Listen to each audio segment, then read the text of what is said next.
Gurur Brahma, Gurur Vishnu, Guru Devo Maheshwara, Gurureva Param Brahma, Tasmai Shri Gurave Namah.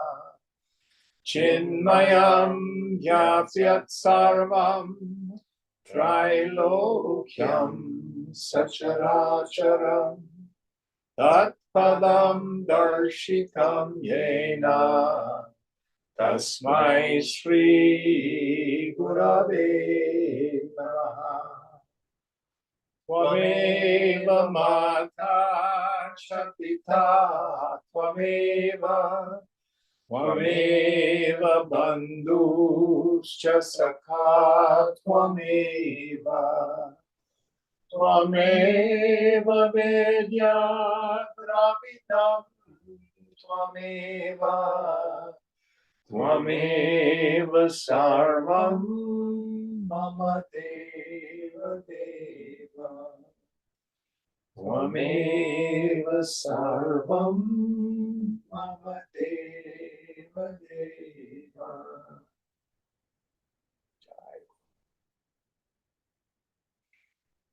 Om Sahana Bhavatu Sahanau Bhunaktu Sahaviryam Karavavahai Tejasvinavadhitamastu ma vidvishavahai. Om Shanti Shanti Shanti.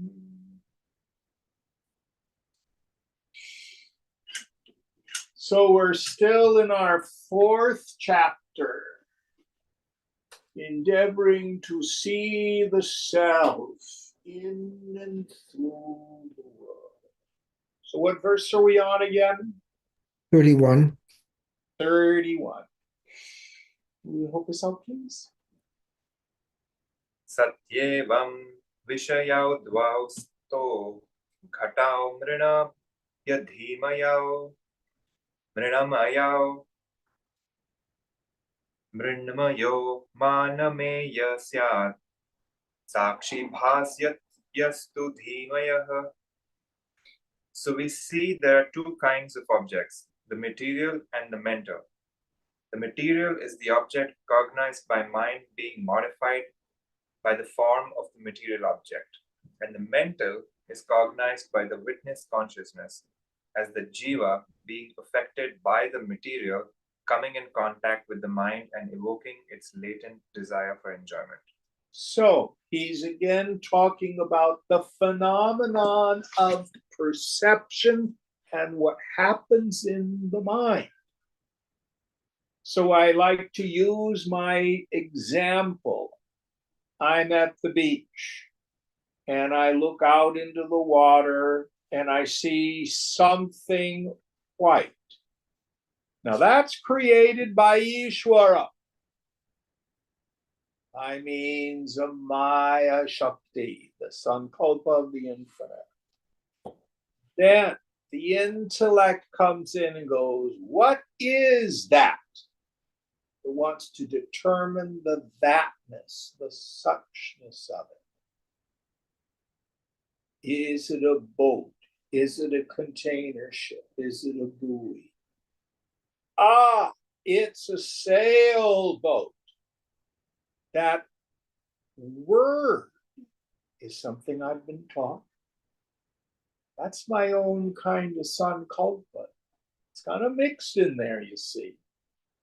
Then mind comes in. Oh, I love to sail. I remember sailing with my father when I was a kid. That were some of my happiest childhood memories. When we sailed to Catalina and I would do all sorts of things with the girls there. You know, all that stuff is mind and memory. All of those are not created by Ishvara directly, but by my mind. My imagination, my stories, my memories, my feelings, my thoughts about the object. Any thoughts on this? All right, next verse.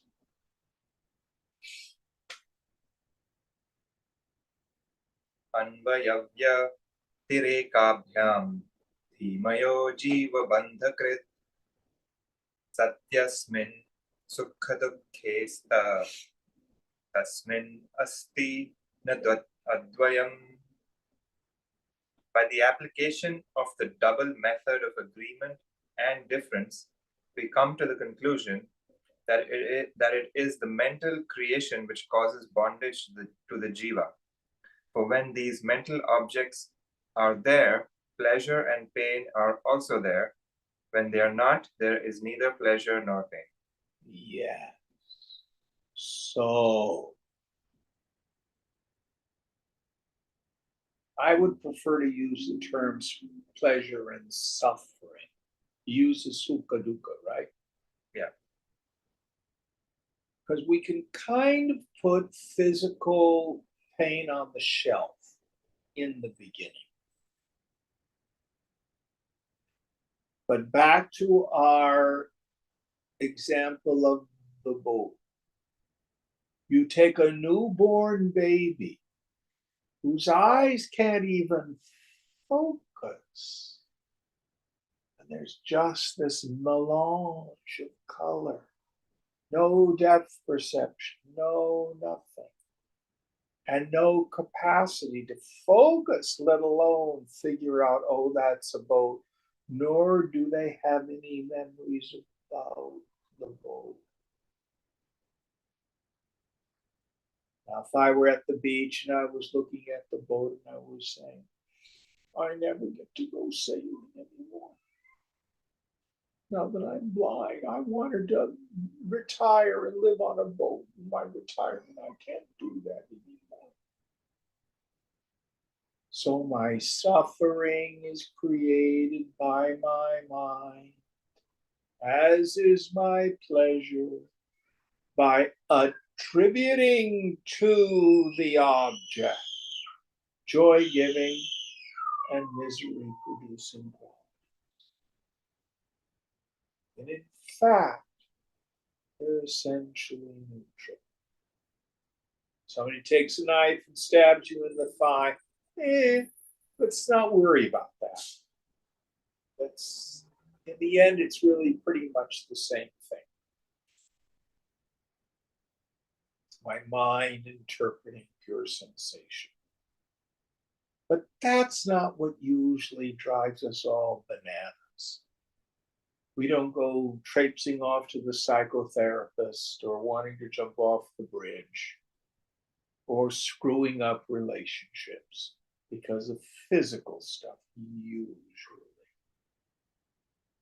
It's all the stories I've created in my mind.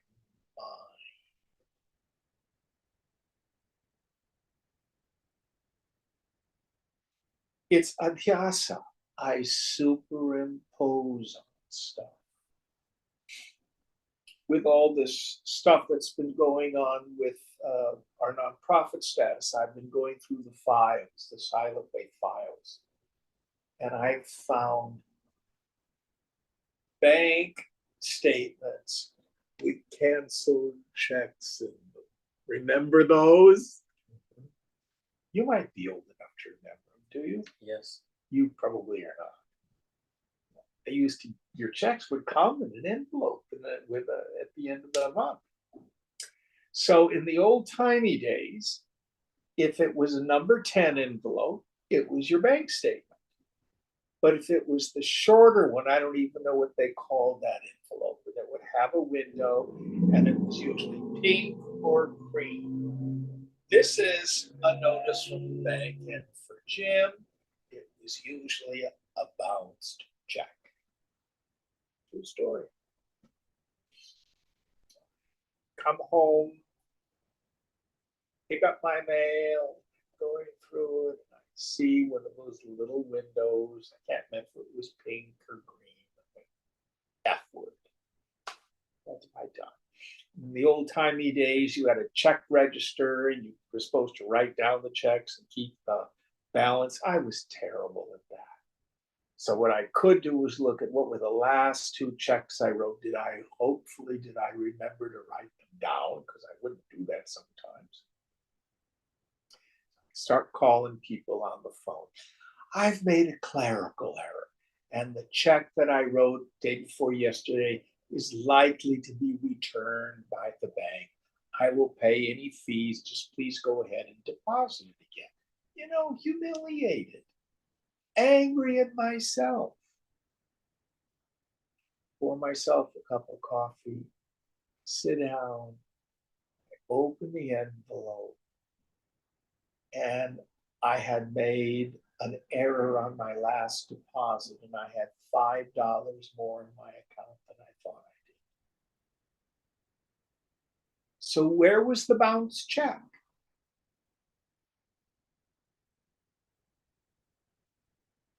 In my mind. Made it up.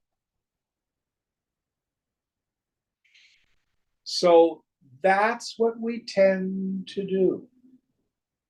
We superimpose catastrophe, problems in the future, dread for the past, comparing what's going on now with something that occurred prior, all sorts of strategies the mind and intellect have to create ideas. The mind is the world is the mind, wherein I'm successful or unsuccessful, good or bad, pleasure, pain, okay, not okay. And the feelings that come along with that can be incredibly powerful. Any thoughts on this? Sounds similar to dependent origination. Well, I'm not a Buddhist, but yeah. All right, next verse.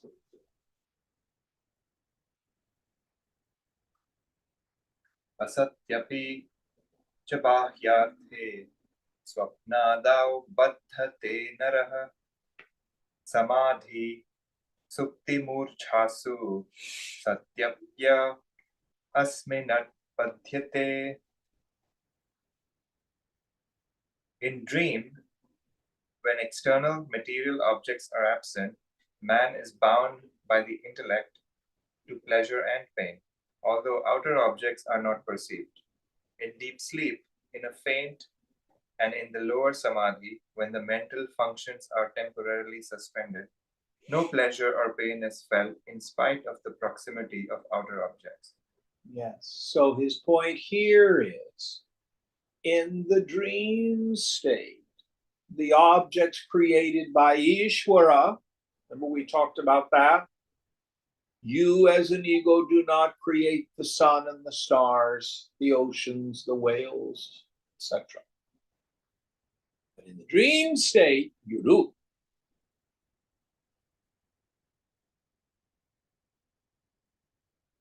But I have pleasure and pain, pleasure and suffering in the dream state, reacting to the dream objects, which I have absolutely imagined in the same way.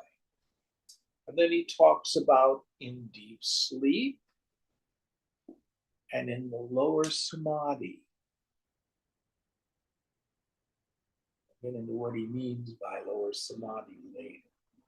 But the point is, if I'm in the mind state, either samadhi or deep sleep, where the ego is not present and the phenomenal world of name and form created by Ishvara or imagined by me in the dream state is gone, I don't have any problems. That's why everyone loves a deep sleep. And that's why some yogis are fond of samadhi. Oh, the world is so painful. Leave me alone. I'm just going to spend my time in meditation. That's not freedom in the end. Not freedom. We have to see the fundamental unreality of the names and forms. He hasn't got to that clearly yet. Here he's talking about what is the pleasure and the suffering. It is my mind's reactions to name and form.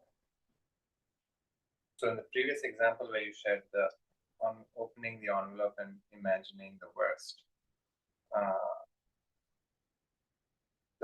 guess not a practice, but essentially the state of mind of not essentially creating a story is what he's talking about. Well, he hasn't talked about a practice yet, but the practice is do our best to stay out of the past, stay out of the future, stay detached from the world of name and form, without creating my own little interior world of likes and dislikes. Understanding that the world of name and form created by Ishvara, even though I as an individual am not creating it, it still comes about in the same way. Don't sweat the small stuff. It's all small stuff.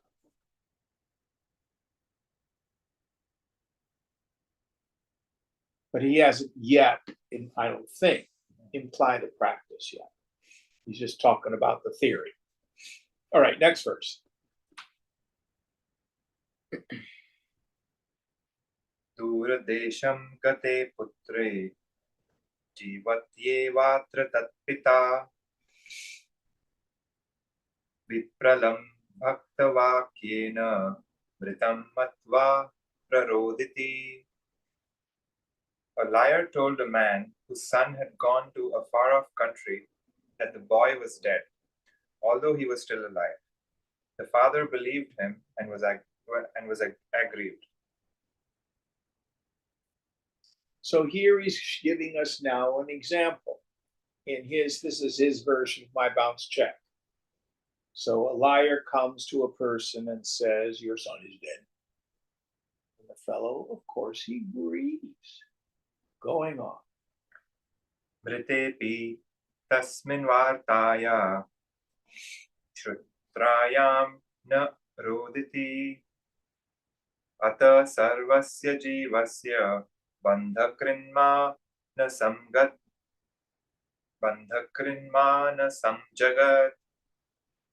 If, on the other hand, his son had really died abroad, but no news had reached him, he would have felt no grief.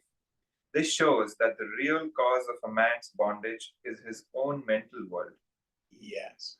So, real life experience. I did not know that our state nonprofit status had been suspended since 2018. Whoa. I did not know. No craziness. The bank calls me last week. Now I know. Whoa! Same idea. Now, where is he going with all this? If I do not know that I am Brahman and never touched by any of it, if I do not know that the world of name and form is all Brahman, if on the other hand I am deluded, I think I'm a person, I think the world of name and form is solid and real and separate from me, then I got problems.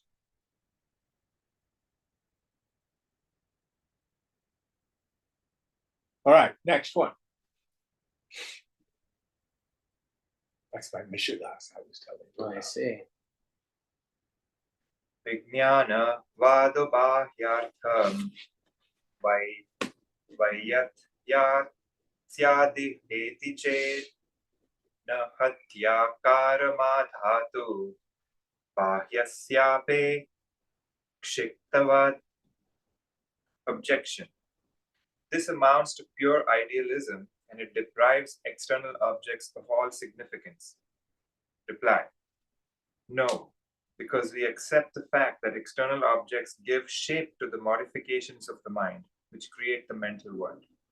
Yes. So what the objector is talking about is, this sounds like solipsism. Solipsism is the state, the philosophical position. A lot of the new agey, new thought people go there, where I maintain the reality of my ego, but I think my ego mind is projecting all of this. So why am I yelling at myself through my boss? Now, there's some truth to some of this because I'm creating my reaction to it all. So what Vedanta says is the phenomenal world is. The illusion is what it is and who did it. So the world of name and form out there is consciousness appearing as name and form. And Ishvara is doing it. But my reaction to it, that is. But the objects out there, in fact, have a shape, and Ishvara has created that shape. I'll give you a very clear example. All of us, if we go to the shore, the ocean is wet. I'm not projecting the wetness of the ocean. That's Ishvara's Maya. Oh, it's too cold. I don't want to go swimming. Oh, I'm scared of the ocean. I can't swim. Oh, it's so cool and refreshing. Wow! That is my creation.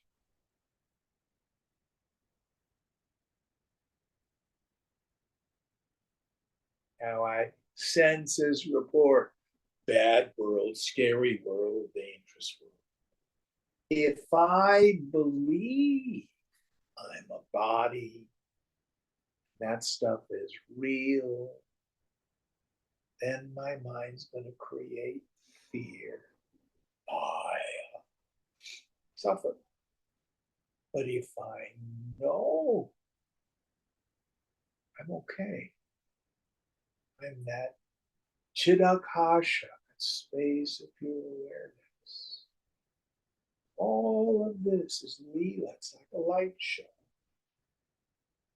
It's going to be okay. Then I don't have the same mental reaction to it. That's his point to me. So Vedanta is not solipsism. It never denies that there is a world of name and form. What it denies is what I think it is not what it is. If I think the rainbow is solid, I do not understand what a rainbow is. If I think the mirage waters can quench my thirst, I do not understand them. But the rainbow is, and the mirage waters are a real experience in that sense.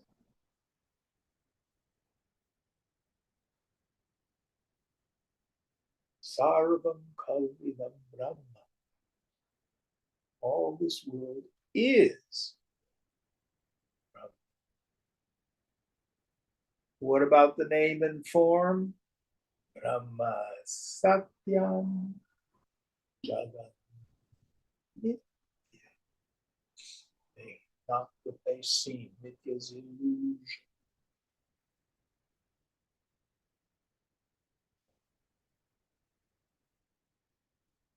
All right, next verse. So in the example of the news that the father receives, what he is saying is if he would have received it with the knowledge that he is Brahman, then he would potentially still feel grief, but he would understand that the grief is arising because of the news and he may not feel grief. Remember what Krishna says in the 11th verse in the 2nd chapter. Arjun's all upset. And Krishna says, you grieve for whom you should not grieve, though you speak words of wisdom. The wise grieve neither for the living nor the dead. Then there's a whole bunch of verses explaining why. So he's understood the fact that death is something that happens, so it may not need to be. And nobody really dies. And what's the truth about all name and form? It's impermanent. Why grieve over the inevitable? No being ever dies. Only forms change. All right, going on.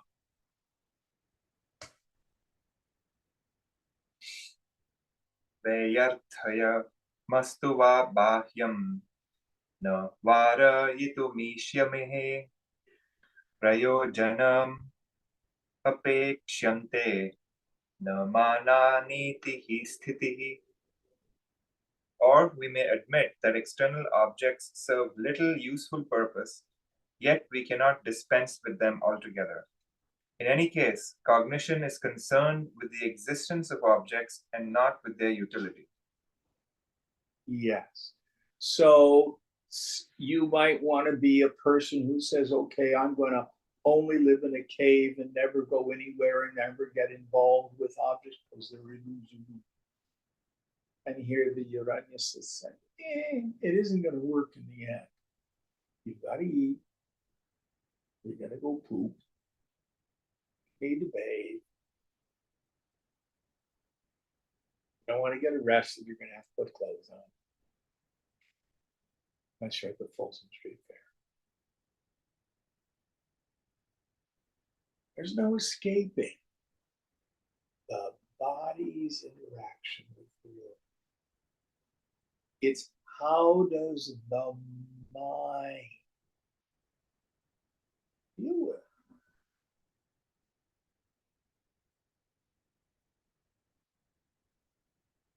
So first, Koham, who am I? Discriminate between the self and the not-self. Then, what is this world? And how has it come about? So the higher samadhi, I suspect he's going to get to, is when the woman or man of knowledge can move through the world, names and forms, though directly perceived, do not create these. Now, a practice before that. If grief arises, you see, aha, that's just grief. It's not real, it's not me. But in time, those things die away down. That's my own direct experience. Sometimes some gnarly piece of a psychic barnacle will bushwhack us. Oh, look at that reaction. Expect that.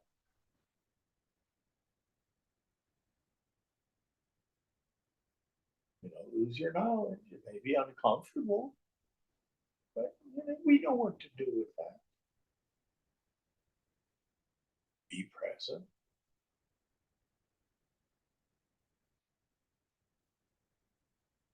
And it's a form. Guess what's going to happen? Will.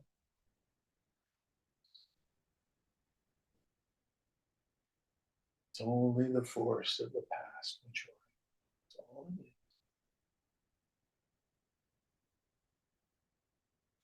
All right, next verse. Bandhaschin manasam dvaitam tannirodhena shabhyati abhyasedhyo game vato brahmagnanena kim vada. Objection. If the mind causes bondage by giving rise to the phenomenal world, the world could be made to disappear by controlling the mind. So only yoga needs to be practiced. What is the necessity of knowledge of Brahman? Yes. Oh, great doubt.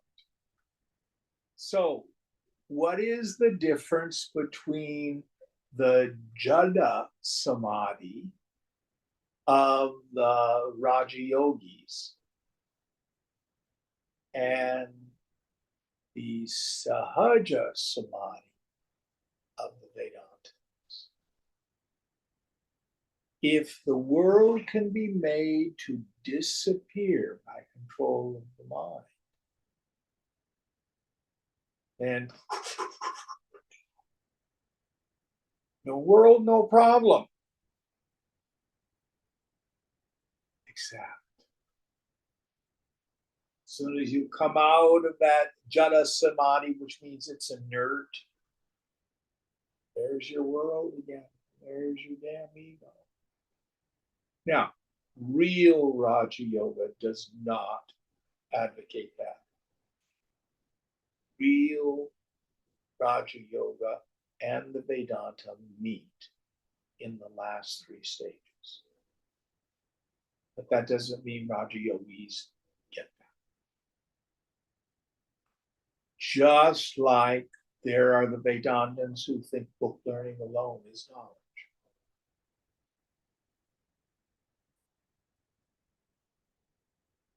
But what holds the ego in place and my belief in the joy-giving and misery-producing qualities of the world? Vasana.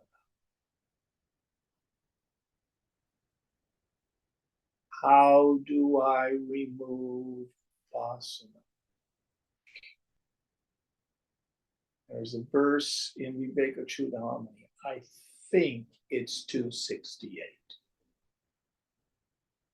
Even after realization of the truth, meaning I've had some deep experience, there exists a strong impression that one is the doer and the enjoyer, which is the cause for rebirth, meaning I get identified again.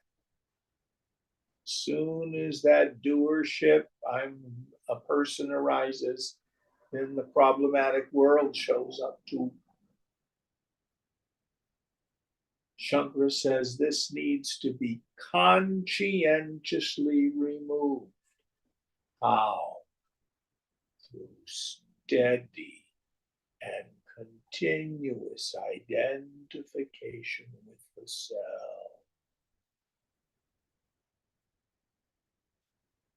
Personal sense of self arises. Oh, who am I? Or I love the one Justin gave us. Who cares?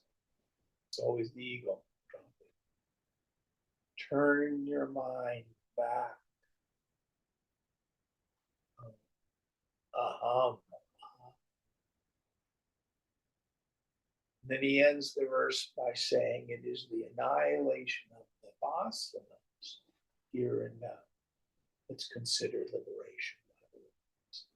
What are the powers of a vasana? Two powers. Avarana Shakti, Vikshepa Shakti. First power, veiling power, the non-apprehension of myself as Brahman and that the world is Brahman. Second power, Vikshepa Shakti. I project in the mind this world of name and form as joy-giving and misery-producing. Nobody knows the trouble I've seen.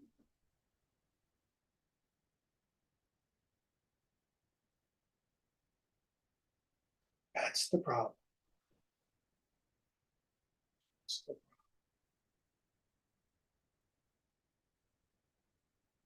All right, next verse. तात्कालिक तात्कालिक द्वैत शांताव्य आगाम is निश्चयः ब्रह्मज्ञानं विना न स्यात् इति वेदान्तडिण्डिमः. Reply. Though by controlling the mind, duality can be made to disappear temporarily, the complete and final destruction of the mental creation is not possible without a direct knowledge of Brahman. This is proclaimed by the Vedanta. Yes. So we can talk about the mind state of nirvikalpa samadhi, the mind state of the disappearance of the mind.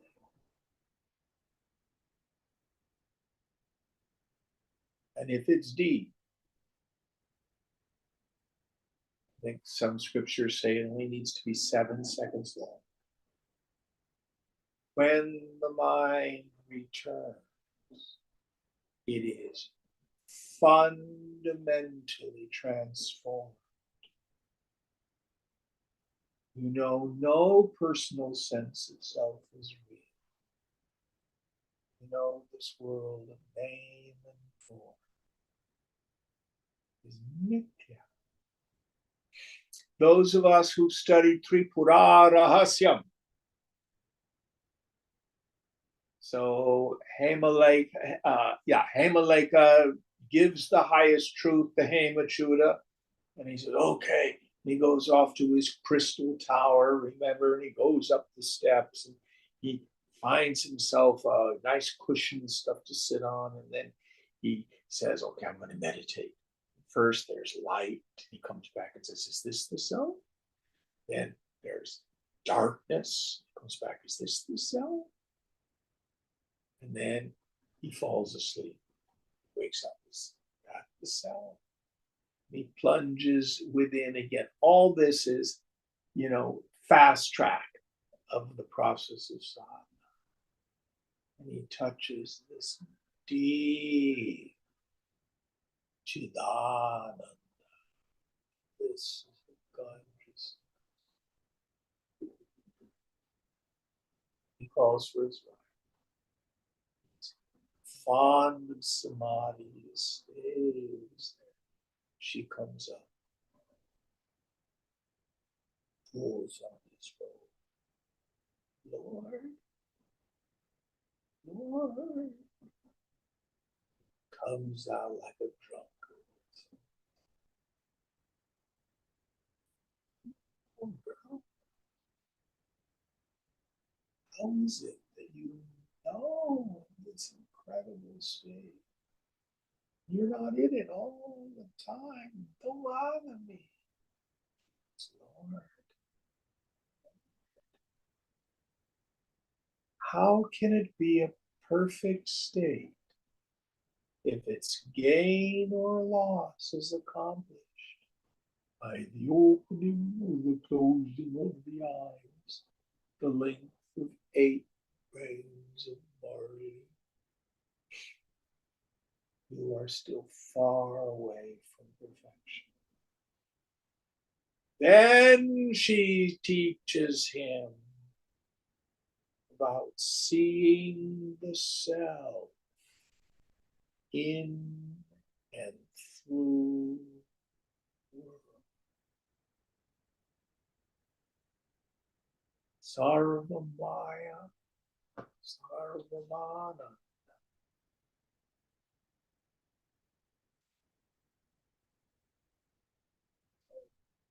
This teaching that the world comes about like a dream by means of some culprit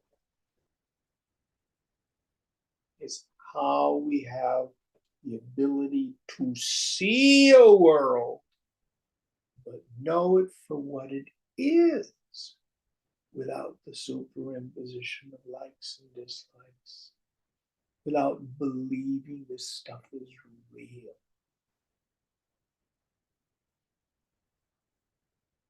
It's a wonderful story. And I highly recommend, if you've got the book, go back and reread that story of Hema Lake and Hema Chuda. Great, great story. All right, next verse. अनिवृत्ते पिशसृष्टे द्वैते तस्य मृषात्मताम् बुद्धा ब्रह्माद्वयं बोधं शक्यं वैकवादिनः. The duality of Ishvara's creation may continue, but the non-dualist, when convinced of its illusoriness, can nonetheless know the secondless Brahman. Yes. So, open-eyed, you see a world of name and form going on, but you know it's like a movie.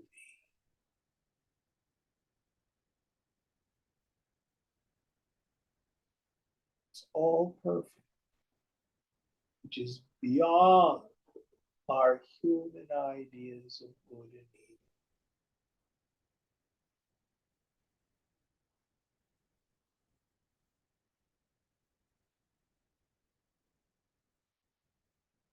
This is what I think the Master Jesus meant when he said, I am in the world, but not of it. My kingdom is not of this world. It doesn't mean he went someplace. He was right here, aware of the suffering of people,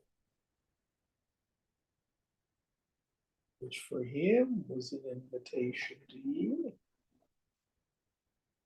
He was a great country.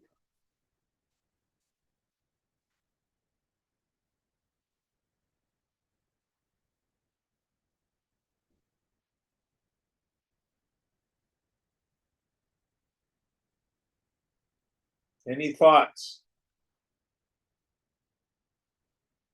Next verse.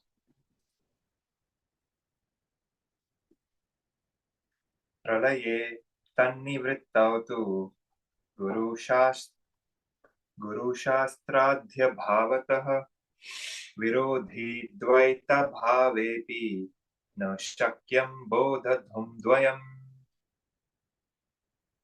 When all duality disappears at the time of the dissolution of the universe, the secondless Atman still remains unknown, because then, as in deep sleep, there is no teacher and no scripture, though there may be absence of duality.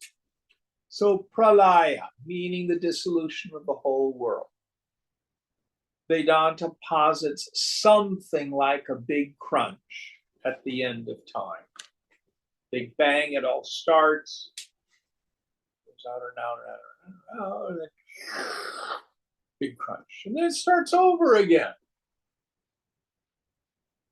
But that doesn't mean everybody gets realized.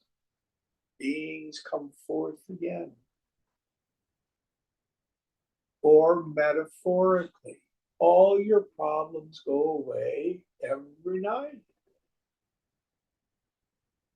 But in the morning, if you're not a woman or a man of wisdom, there's my problems again.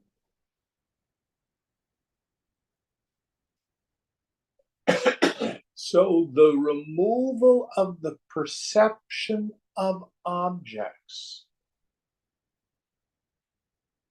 is not what we're talking about.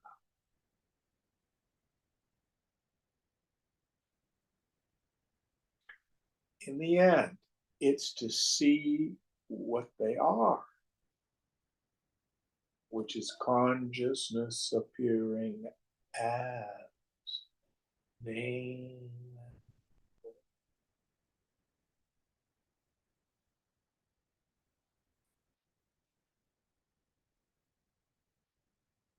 What's happening with the names and form?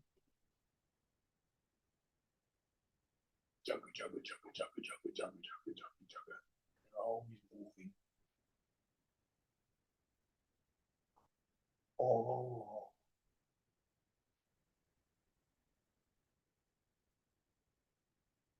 You never move. You are a Achala.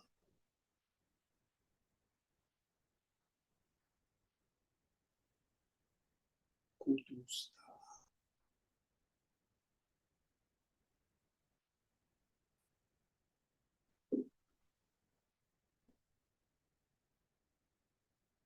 Next one.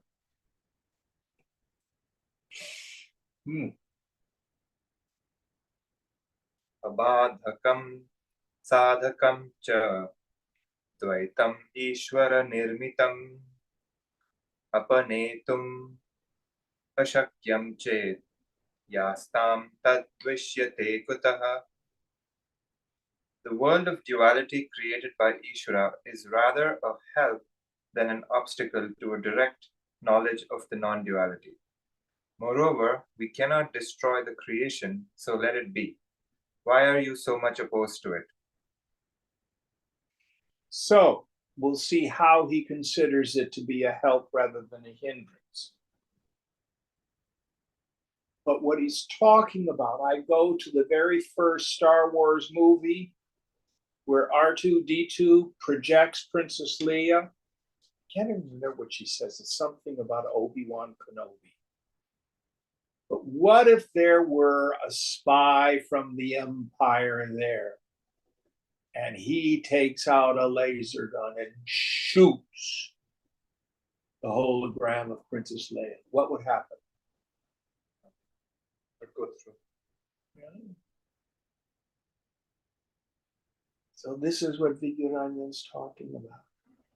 Why are you trying to wipe out the world?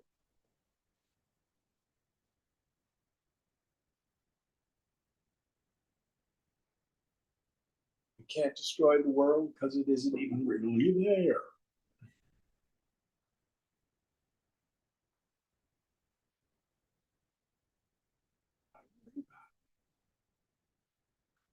Knowledge allows us to see it for what it is.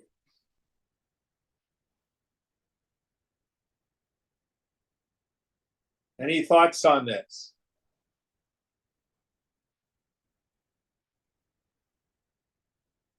Next verse.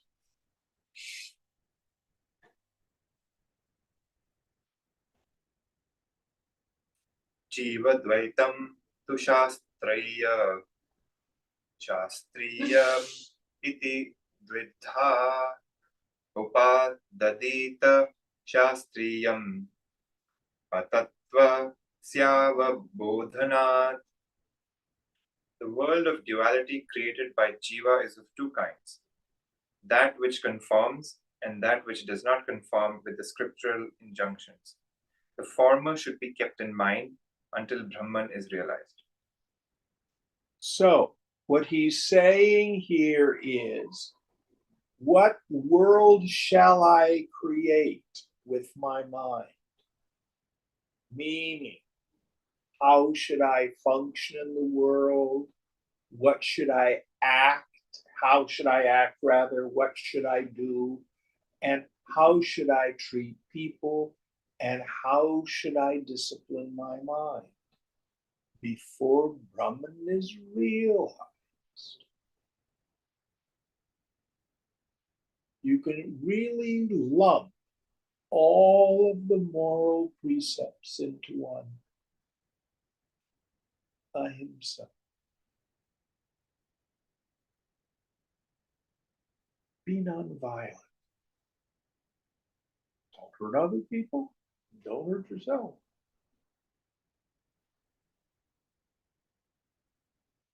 Understand that the world out there doesn't cause my mental states. My mental states are largely the force of the past projected onto the phenomenon. Mind states can be changed.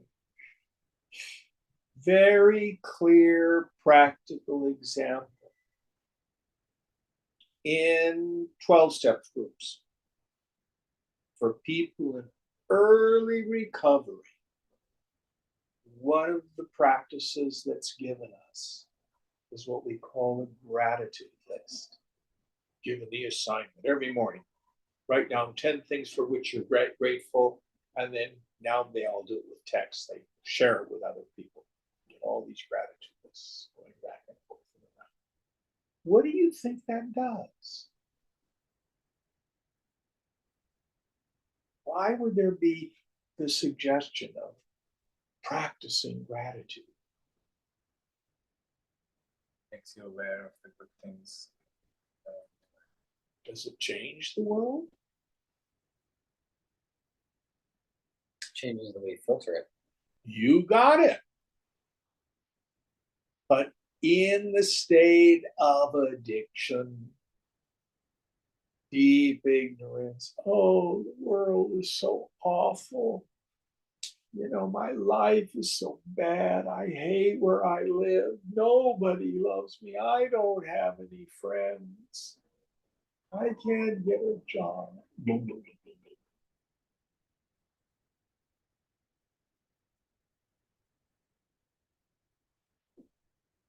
So one of the things we have to work on is thought replacement.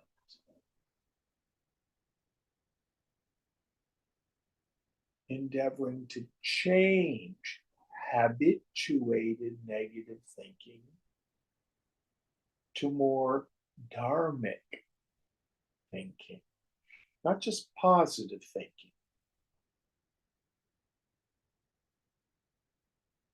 And then in the end, even that is trouble. For example, in Gita the other night, one of the things we were talking about. What is the definition in Buddhism, especially, of the term dana? Donation.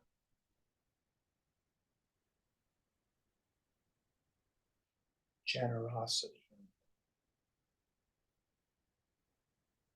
We colloquially think of it as donation.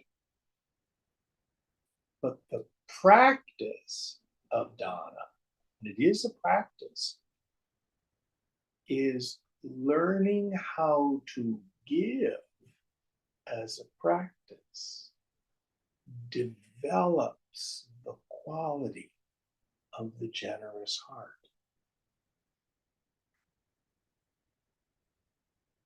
That's the reason we have it.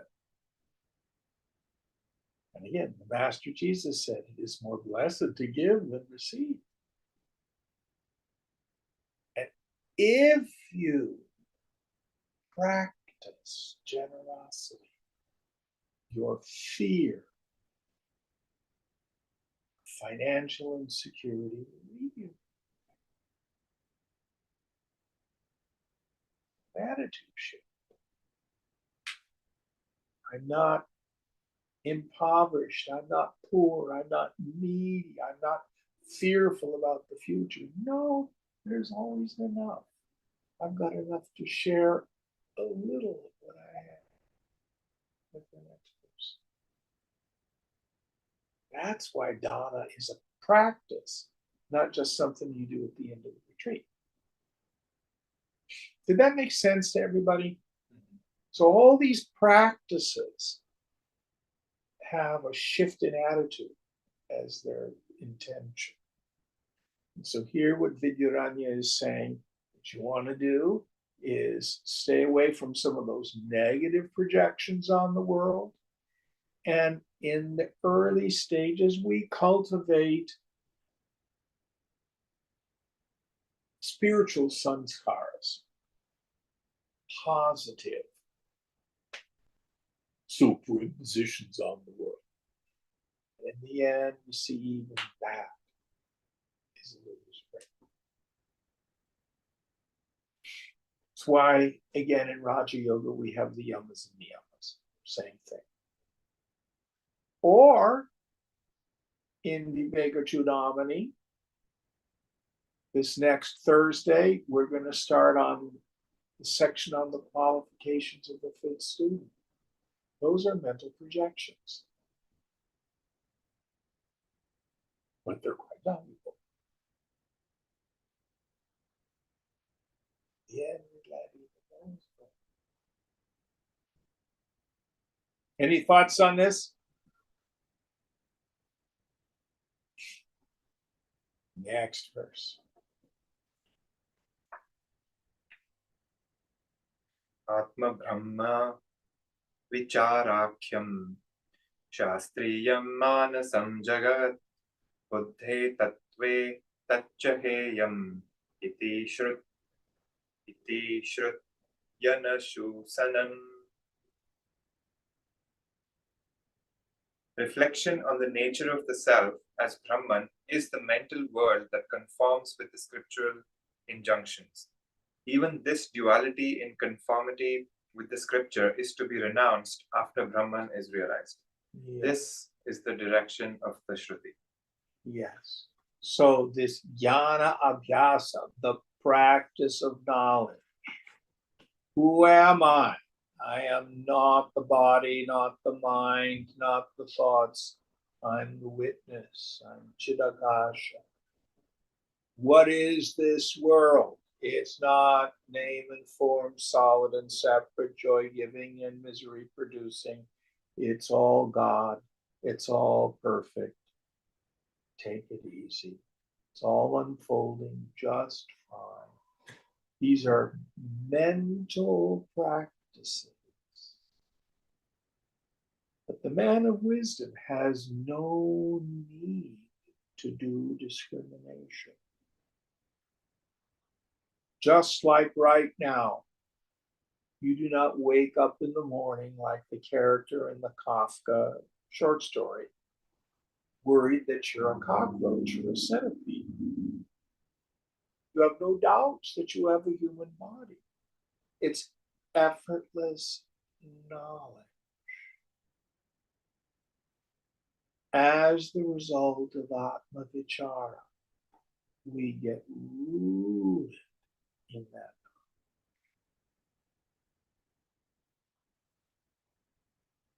If you have moments that you forget, no blame. More tapas. That's all. Until you have sthita. This is what Shankara calls being a full knower of the Supreme. Then retires.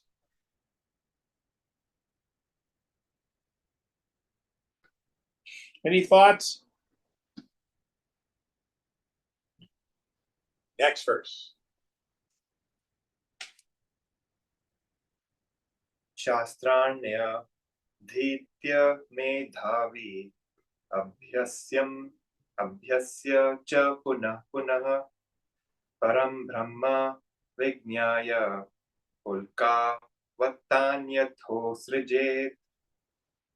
An intelligent person who has studied the scriptures and has repeatedly practiced what they enjoin should renounce them after knowing the Supreme Brahman, just as a man throws aside a flaming torch at the end of his journey. Yes.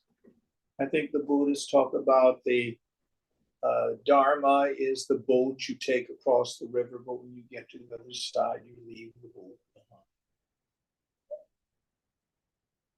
So in the end, there are no scriptural injunctions for the jnani, the man of wisdom. Nothing he needs to do.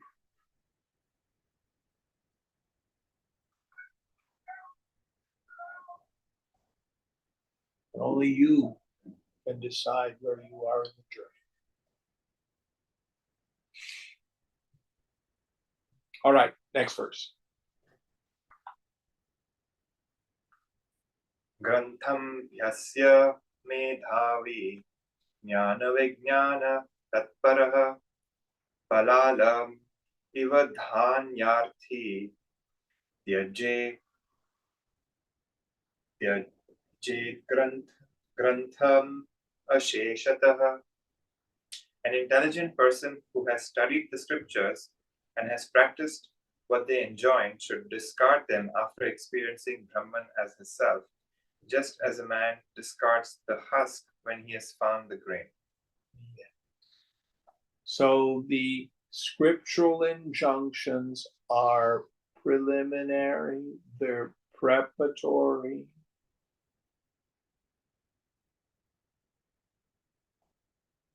Once you're clear about who you are, now give up the mumukshu.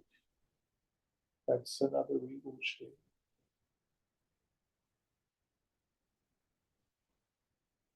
Who's not being arrogant? Don't worry about it. If you're fooling yourself, you'll know it because at some point you're going to react. Just be authentic. Just be honest with yourself.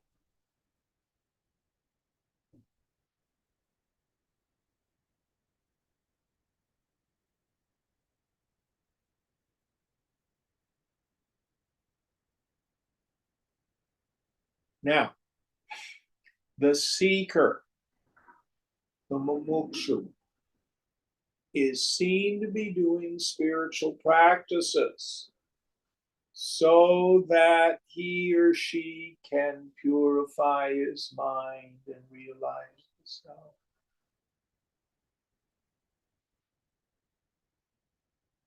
But the siddha, the perfected one, may also be seen to be doing spiritual practices.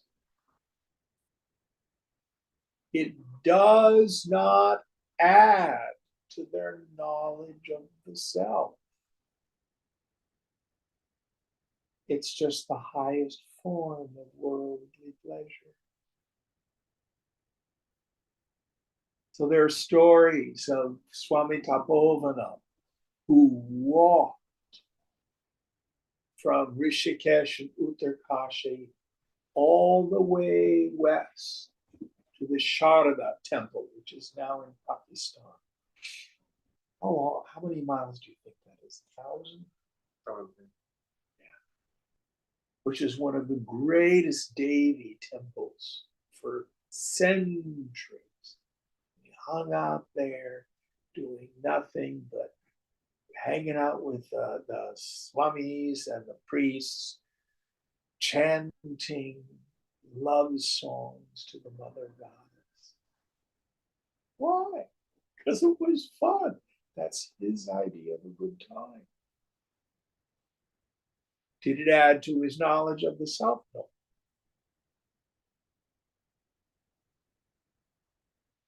Did he enjoy it? Of course. That's why he did it.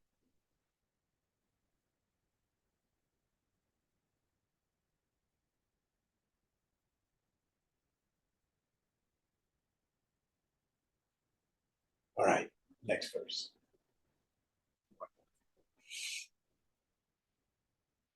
तमेव धीरो विज्ञाय प्रज्ञां कुर्वीत ब्रह्मणः नानुध्याया बहुच्छत्वान् वाचो विग्लापनं हि तत्. A wise man, having experienced Brahman as his self, should keep the higher intuitive faculty, prajna, united with Brahman. He should not oppress his mind with many words, for they are a mere waste of energy. So, unless it's your karma to be a teacher, where the Shabda Pramana, the words, become the means of transmission.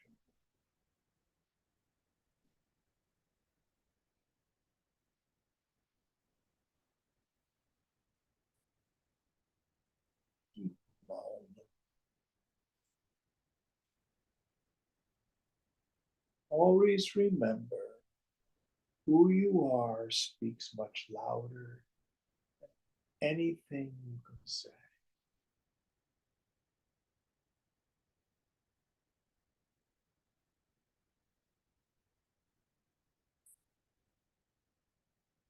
greatest gift you can give anyone is the thunder of your silence, holding sacred space.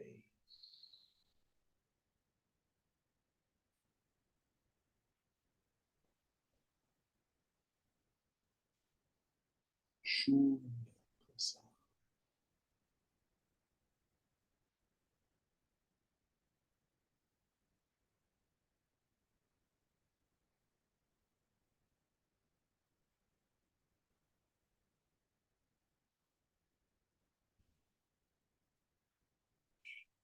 Probably our greatest exemplar of that, Bhagawan, who taught him the science. He would show people the awakened state of mind. Just don't go out.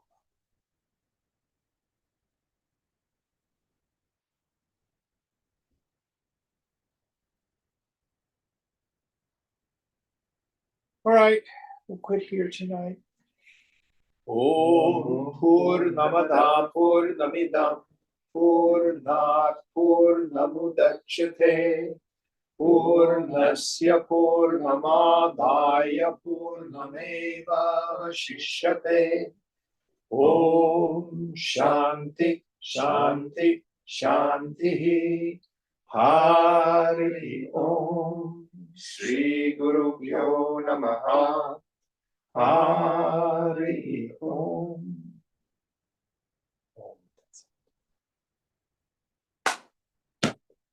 Thank you all.